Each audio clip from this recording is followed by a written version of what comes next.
ഇപ്പോൾ ശ്രീ സന്ദീപ് വാര്യർ കോൺഗ്രസ് നേതാവ് ചേരുകയാണ്. സന്ദീപ്, എന്താണ് ഈ ശശിയെ ചുറ്റിപ്പറ്റിയുള്ള രാഷ്ട്രീയ നീക്കങ്ങൾ? ശശി CPM അനഭിമതനായി കഴിഞ്ഞു എന്ന് തന്നെയല്ലേ? മാത്രമല്ല താങ്കൾ പറഞ്ഞ ഒരു കാര്യവും കഴിഞ്ഞ ദിവസം ചർച്ചയായിരുന്നു അല്ലേ?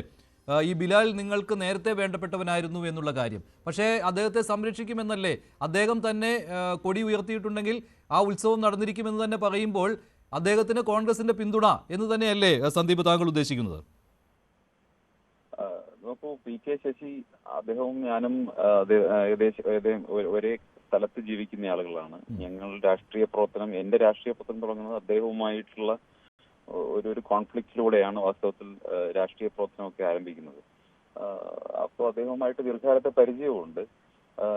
രാഷ്ട്രീയമായിട്ട് വ്യത്യസ്ത ചേരികളിലൊക്കെ നിൽക്കുമ്പോഴും വലിയ ബഹുമാനം, പരസ്പര ബഹുമാനമൊക്കെ അങ്ങോട്ടും ഇങ്ങോട്ടും കാത്തു സൂക്ഷിച്ചിട്ടുണ്ട്. PK ശശി ഞാൻ അറിയുന്നിടത്തോളം, എനിക്ക് പരിചയമുള്ളിടത്തോളം മണ്ണാർക്കാട് മേഖലയിൽ അതുപോലെ പാലക്കാട് ജില്ലയിലും CPM കെട്ടിപ്പടുക്കാൻ വേണ്ടി നല്ല രീതിയിൽ പ്രവർത്തിച്ചിട്ടുള്ള ഒരു നേതാവ് തന്നെയാണ്. നല്ല ജനസ്വാധീനമുള്ള നേതാവുമാണ്. ആ തരത്തിൽ CPM വേണ്ടി അദ്ദേഹം നന്നായി പ്രവർത്തിച്ചിട്ടുള്ള നേതാവാണ്. അപ്പൊ അതുകൊണ്ട് തന്നെ CPM അകത്ത് കാലങ്ങളായി അദ്ദേഹത്തിനെതിരായി ഒരു വലിയ വിഭാഗം ആളുകൾ പ്രവർത്തിക്കുന്നു എന്നുള്ളതും നമുക്ക് അറിയുന്ന കാര്യമാണ്. ഈ പ്രദേശത്ത് പൊതുവെ അറിയുന്ന കാര്യമാണ്. അദ്ദേഹത്തിനെതിരായിട്ടുള്ള ഒരു വലിയ നീക്കം CPM ഒരു വിഭാഗം ആളുകൾ നടത്തുന്നു എന്നൊക്കെ അറിയുന്ന കാര്യമാണ്.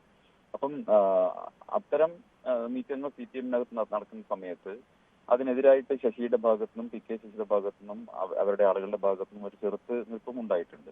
പക്ഷെ ഇതെല്ലാം CPM ആഭ്യന്തര പ്രശ്നങ്ങളാണ്. ഇക്കാര്യത്തിൽ PK ശശിയാണ് നിലപാട് വ്യക്തമാക്കേണ്ടത്. അദ്ദേഹത്തിന്റെ നിലപാട് എന്താണെന്ന് അദ്ദേഹം വ്യക്തമാക്കണമെന്ന് കോൺഗ്രസിന്റെ നേതാക്കന്മാരൊക്കെ പ്രതികരിച്ചിട്ടുണ്ടല്ലോ.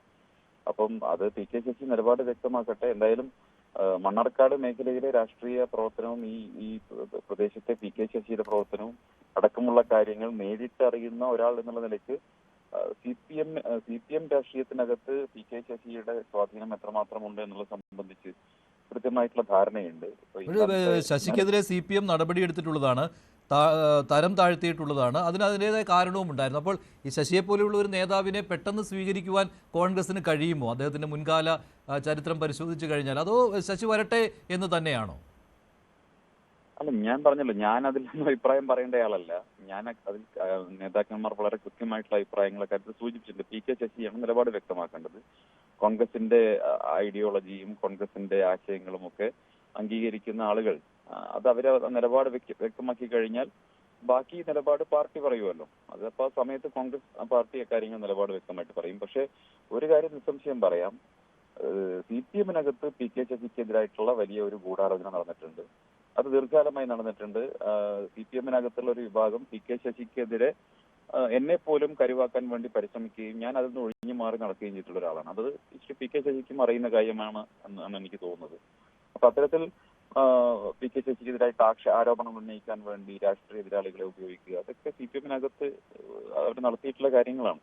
എന്തായാലും PK ശശി നിലപാട് വ്യക്തമാക്കി കഴിഞ്ഞാൽ മാത്രമേ അത് സംബന്ധിച്ച് മറ്റെന്തെങ്കിലും കമന്റ് രേഖപ്പെടുത്തുന്നതിൽ അർത്ഥമുള്ളൂ. പക്ഷേ PK ശശിക്കെതിരെ ഇപ്പോൾ ഉറഞ്ഞുകൊള്ളുന്ന DYFIയുടെ മണ്ണാർക്കാട്ടെ നേതൃത്വം അല്ലെങ്കിൽ പാലക്കാട്ടെ നേതൃത്വം, CPM മണ്ണാർക്കാട്ടെ ഏരിയ നേതൃത്വമൊക്കെ അവരെയൊക്കെ ആ പാർട്ടിക്ക് അകത്തേക്ക് കൈപിടിച്ചു കൊണ്ടുവന്നതും നടത്തിച്ചതും ഇന്ന് കാണുന്ന നേതാക്കന്മാരാക്കി മാറ്റിയതിനുമൊക്കെ പുറകിൽ PK ശശി എന്ന് പറയുന്ന ഒരു വലിയ നേതാവിന്റെ പ്രവർത്തനം ഉണ്ടായിരുന്നു എന്നുള്ളത് മണ്ണാർക്കാട്ടെ ജനങ്ങൾക്കൊക്കെ ബോധ്യമുള്ള കാര്യമാണ്. ഇപ്പോ പറയുന്ന മണ്ണാർക്കാട്ടെ ആ ഏരിയ കമ്മിറ്റി ഓഫീസിന്റെ നിർമ്മാണമൊക്കെ എനിക്ക് നല്ല ഓർമ്മയുണ്ട്. അതിനു മുൻപ് അവിടെ ഉണ്ടായിരുന്നത് ഒരു ചെറിയ ഓടിട്ട കെട്ടിടമായിരുന്നു.